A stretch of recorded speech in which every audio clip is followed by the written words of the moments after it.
La diputada y economista Iracy Hasler fue parte de la comisión donde avanzó el denominado Plan Quirós, la reforma económica más ambiciosa del gobierno de José Antonio Kast.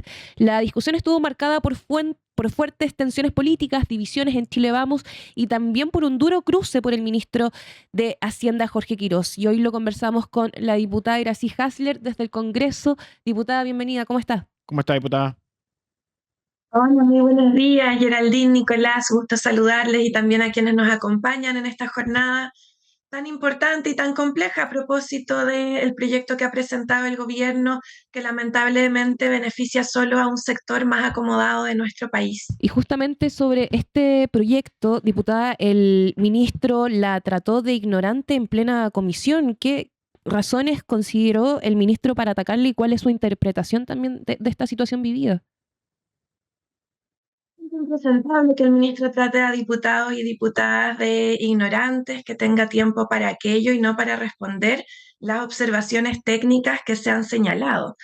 Yo lamento que el ministro no ha entrado a detallar este debate, no ha respondido con números, no ha respondido con cifras, sino que más bien con faltas de respeto al mismo tiempo que sí se dedica a hacer recortes a la ciudadanía con derechos sociales que han sido adquiridos con luchas muy significativas. Así que la verdad yo creo que el ministro no ha tenido argumentos y por eso busca descalificar a los diputados y diputadas en vez de dar respuesta, que es lo que debiera hacer.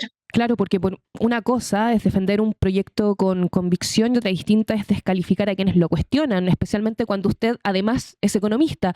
Y aprovecho de preguntarle, ¿ve soberbia en el manejo económico del Ejecutivo? Así es. Yo lamento que hay un ejecutivo que, particularmente desde el ministro Quirós, ha actuado de una manera ideológica, sin evidencia, sin basarse en los datos o en las experiencias que han tenido otros países, simplemente con una fe en un supuesto crecimiento que no se va a generar con este proyecto y que, peor aún, este proyecto sí va a generar una falta de recursos para el Estado. Y eso es algo cierto que han dicho todos los organismos, todos los economistas, pero ante eso el ministro parece que no tiene voluntad de responder. Es más, el documento con 23 observaciones e incongruencias que presentamos en la Comisión Técnica y también en la Comisión de Hacienda, que incluso logramos que la Comisión de Hacienda oficiara al ministro Quirós para que respondiera a esas 23 observaciones, no las respondió, pero están rápidamente buscando legislar, imponer una mayoría circunstancial que tienen sin abrir el debate. Imagínense que hay artículos completos como la invariabilidad tributaria por 25 años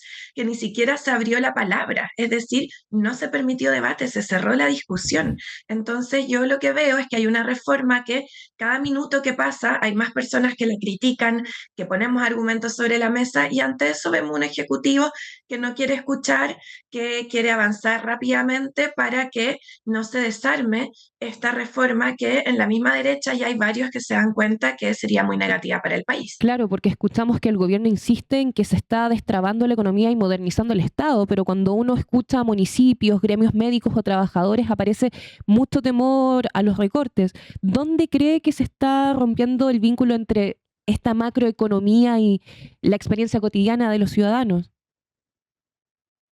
No, yo creo que el desarrollo de nuestra economía y las decisiones del Estado buscan que podamos garantizar condiciones de vida para todas las personas que habitamos nuestro país, para todos los chilenos y chilenas. Sin embargo, aquí se ve que hay una mirada que busca simplemente generar beneficios para los más ricos y pretender que esto a través de un chorreo, entre comillas, va a llegar al resto de la población. Y eso no es así, eso es una mirada puramente basada en la ideología y también con una decisión clara. Yo creo que muchos en el gobierno ni siquiera creen que esto se va a compensar económicamente en algún momento, en términos fiscales me refiero, sino que simplemente ven que van a poder generar un traspaso de recursos del Estado y por tanto de todos nosotros y nosotras hacia los más ricos del país. Y por tanto hay una decisión de inmediatamente, habiendo ganado el gobierno, aprovechar para hacer un traspaso de recursos, para hacer un un manotazo con los recursos del Estado y llevarlos a las personas que ya más tienen. Y eso es tremendamente negativo a propósito de que por algo tenemos un país, una sociedad, y habemos muchos que creemos que debiéramos todos y todas destinar recursos para que podamos tener educación pública, salud pública, mejoras en los hospitales y no recortes para los hospitales como está haciendo este gobierno.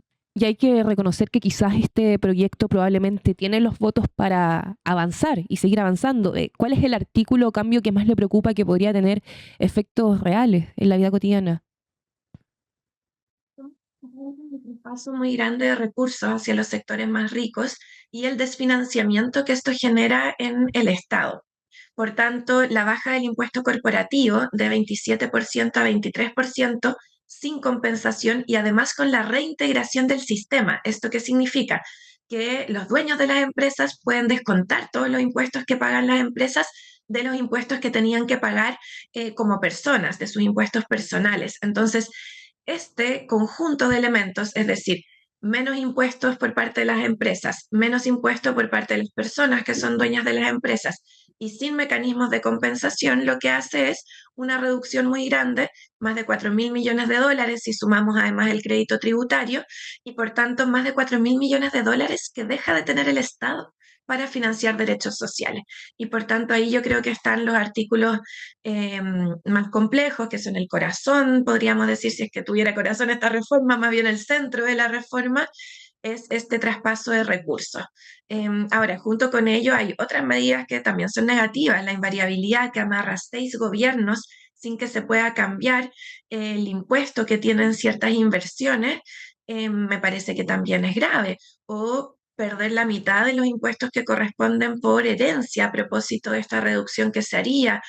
Cada una de estas medidas son negativas y reducen la capacidad que tiene el Estado para otorgar los servicios sociales que hemos ido definiendo como país. Y desde su expertise como economista, ¿a qué le debemos poner ojo, diputada, en materia económica a propósito de la dura baja del PIB, que por cierto el ministro se lo atribuye al gobierno anterior? Yo creo que es bien lamentable tanto la baja del PIB como la baja de expectativa de crecimiento que se ha tenido a propósito, entre otros elementos, de la reforma propuesta por el gobierno. Aquí hay una perspectiva que ya se logra visualizar de que vamos a tener menos recursos en el Estado. Por eso ya se están haciendo recortes, ya se está buscando planificar una ley de presupuesto con recortes y esta reforma va en esa misma línea, que es disminuir los recursos del Estado. Y eso baja las expectativas que tenemos justamente de crecimiento en nuestro país. Y eso afecta al resto de la economía, porque el crecimiento efectivamente es importante, no es lo único. Y sí queremos además que haya un crecimiento que sea basado en crear valor agregado en nuestra economía, es decir, al cobre, al litio, poder trabajar esos recursos y no simplemente ser exportadores de materias primas, sino que crear valor agregado y empleo calificado para aquello. Por eso, por ejemplo, hemos propuesto una agencia de financiamiento e inversión del desarrollo, que de hecho es un proyecto que ya se discutió en la Cámara, que fue aprobado por mayoría, pero que está frenado en el Senado y que nos permite generar recursos e inversiones destinadas a aquello que es estratégico para las regiones y para el país, en alianza con las universidades, con la investigación. Y creo que esos elementos son fundamentales para el desarrollo de nuestra economía, tanto en términos macroeconómicos, que podamos abordar el crecimiento y los principales indicadores y que eso llegue a la vez a la mesa de los chilenos y chilenas. Por eso queremos avanzar no con más desigualdad, sino que con un crecimiento basado en salarios que sean con empleo calificado, con una economía que crea valor agregado de manera estratégica y eso nos permite tener una perspectiva de mediano y largo plazo como país donde nuestra población pueda beneficiarse de los recursos que tenemos como país y de los avances que hemos logrado generar como nación. Iracy Halder esta mañana con nosotros. Muchas gracias desde el Congreso por haberse contactado con Turno AM. Gracias. Muchas gracias, que tengan un buen día y que nos acompañen ahí en este debate. Vamos a estar monitoreando. Muchas gracias. Y para continuar la charla a propósito de lo que pasa en economía, los martes económicos con la gran Bárbara Navarrete y el señor Franco Martini están presentes. ¿Cómo les va? Muy bien. Muy bien. Muy bien. Con frío de nuevo. ¿Por qué siempre nos traen malas noticias? El panel no ha tenido ni un momento que hemos dicho, no, vamos bien en algo. Pero, Oye, ¿verdad? Oye, ¿verdad? Pero la semana pasada estuvieron aprendiendo a invertir. sí, Eso sí, no, eso vi. es una buena Sí, noticia. dentro de todo, buena. Eso pasa cuando faltas. Pero de noticias económicas no hemos tenido ni una Una buena. buena. Era Es como más. IMASEC negativo, inflación alta, mal crecimiento. Como... Y traemos más malas noticias. El debate tributario, bueno, está con una noticia que pone en alerta el bienestar económico del país. El Banco Central confirmó que Chile cayó menos 0,5% entre enero y marzo de 2026. Es el peor primer trimestre desde la crisis financiera mundial de 2009. Y está ahí la pelea de quién es la culpa. El dato golpea especialmente porque ya veníamos con IMASEC negativos y porque el cobre, motor histórico del país, volvió a caer. ¿Cómo se explica que un país caiga económicamente? ¿Qué significa que un país cae económicamente? ¿Como que todo se deteriora? ¿Qué pasa? Básicamente, este dato puntual fue por muchas cosas. Aquí yo diría, de hecho, ayer subí un video que ya no me dijeron ni zurdo ni facho, me dijeron amarillo. Ya como que... Vas cambiando de color. Sí, voy cambiando de color ahora. Bienvenido a al mi mundo. Porque al final, ya, obviamente es político, obviamente los políticos siempre van a tener la culpa en algo, pero aquí hubo mucho tema externo. Por tema de minería, por tema de pesca, por tema de agricultura. Obviamente los políticos van a tener la culpa, pero gran parte de este PIB negativo fue por culpa externa. Si no hubiese habido este tema externo, probablemente hubiese estado más cercano al cero. O un sea, pequeño el mundo crecimiento. influye. El mundo influyó mucho en este PIB negativo. Sí, No fue y- tanto culpa política en este punto, por lo O menos. sea, hay una composición de nuestra economía que es altamente dependiente a los bienes que importamos. Es decir, nosotros no tenemos tecnología, por ejemplo, y por tanto estamos necesariamente dependientes de que desde fuera compremos lo que no hacemos acá. Y por otro lado, acá producimos principalmente, o más bien extraemos, principalmente pesca, minería y aspectos de La agricultura. de la fruta, claro. Y esos aspectos entonces estuvieron a la baja, los tres por factores climáticos, por la baja de la ley del cobre, que ya vimos en algún otro momento y por tanto la suma de todo significó que vamos hacia atrás. Sí, y ese, ¿Cómo sí. se expresa eso?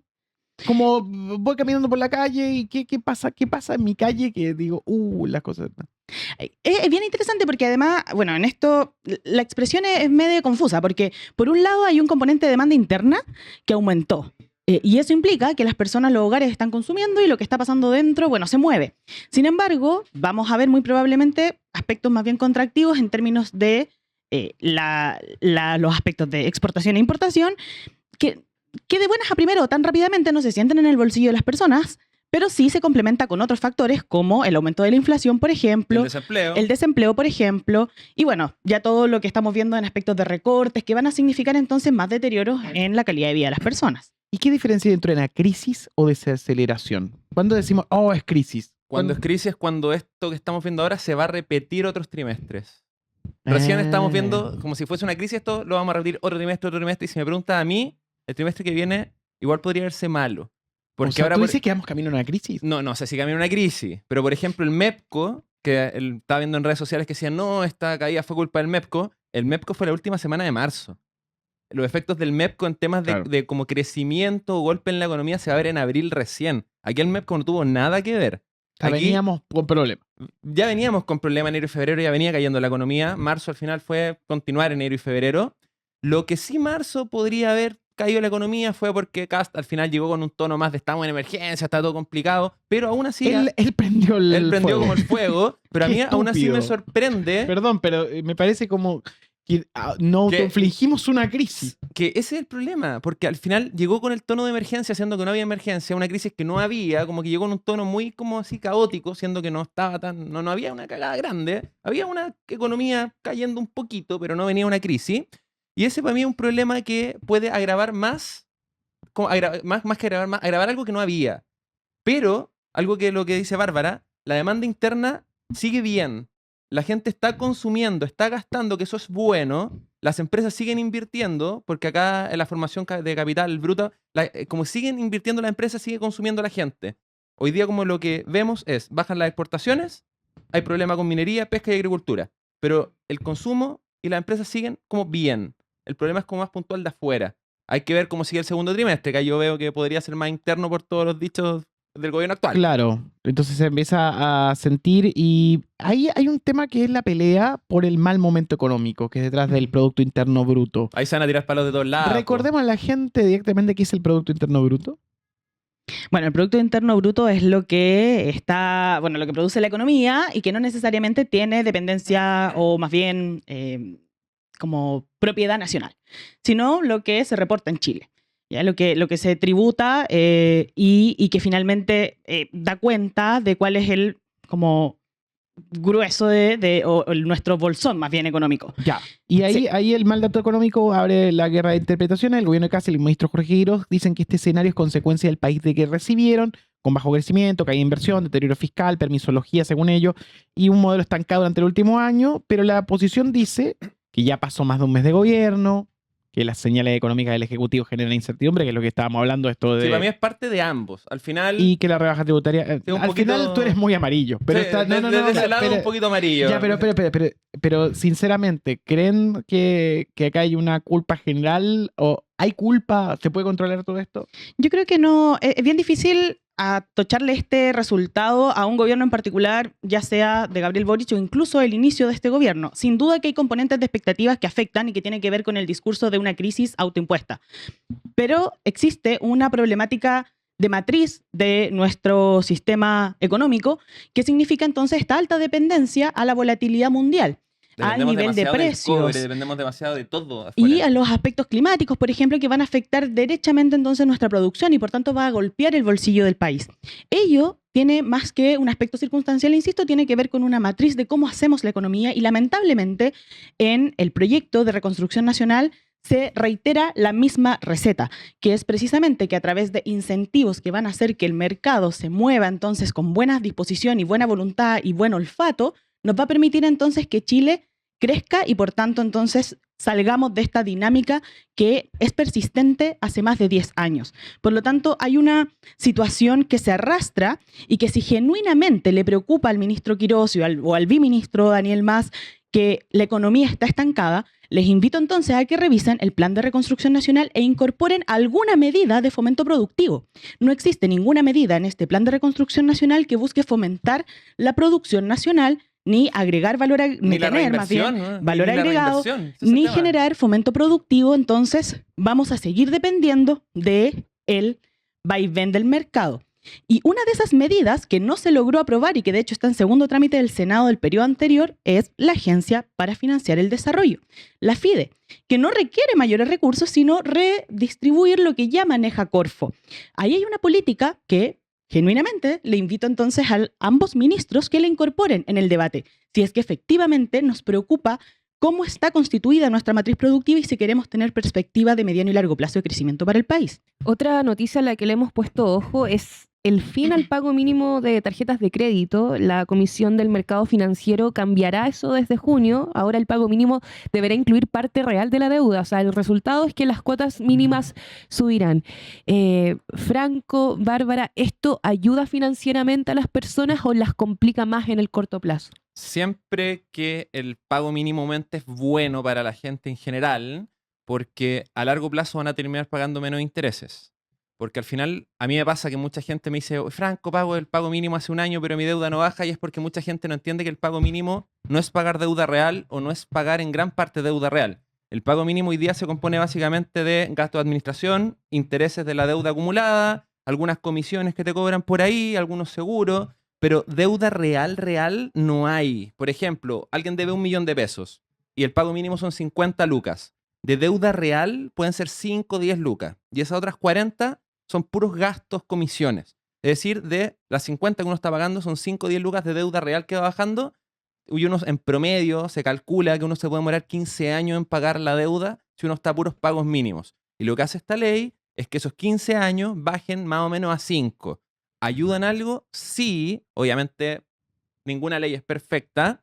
Y lo que hace esta ley es cambiar y que lo mínimo que se pague es un 5% de deuda como real. Es decir, que si uno debía 1 millón, van a ser 50 lucas mínimo.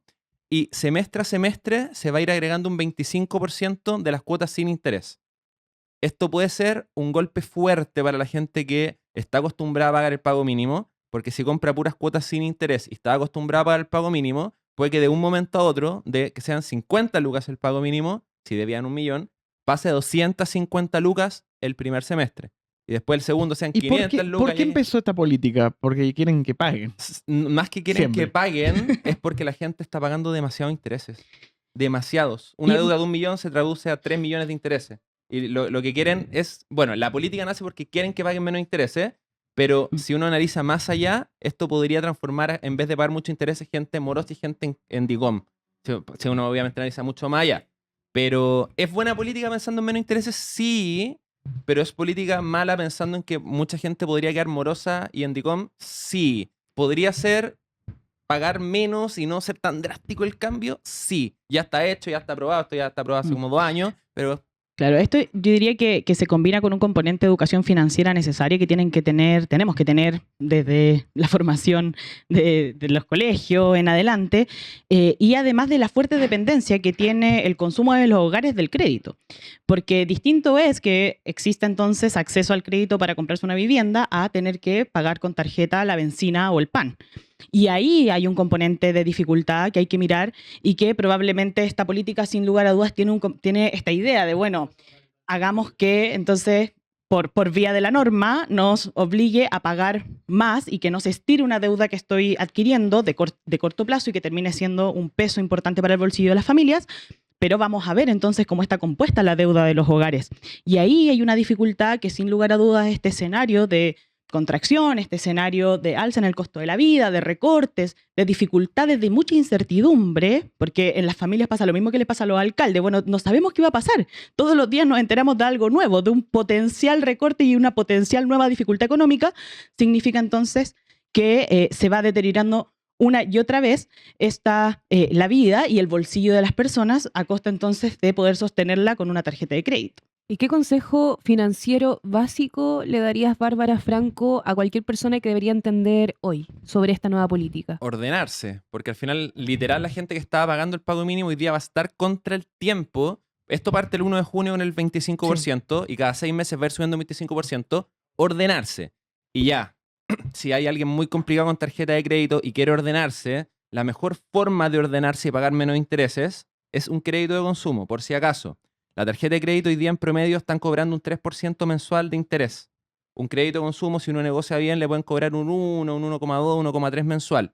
Entre un 3% mensual que te cobra de interés rotativo una tarjeta de crédito y un 1% mensual un crédito de consumo, es mucho mejor un crédito de consumo.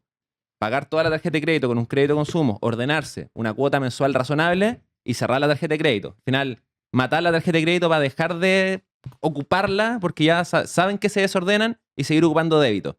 Pero la mejor forma de ordenarse, si ya se desordenaron y ya mataron la tarjeta de crédito, son créditos de consumo. Lo que se conoce como compra de cartera, porque van a terminar de pagar un tercio del interés que estaban pagando con la tarjeta de crédito.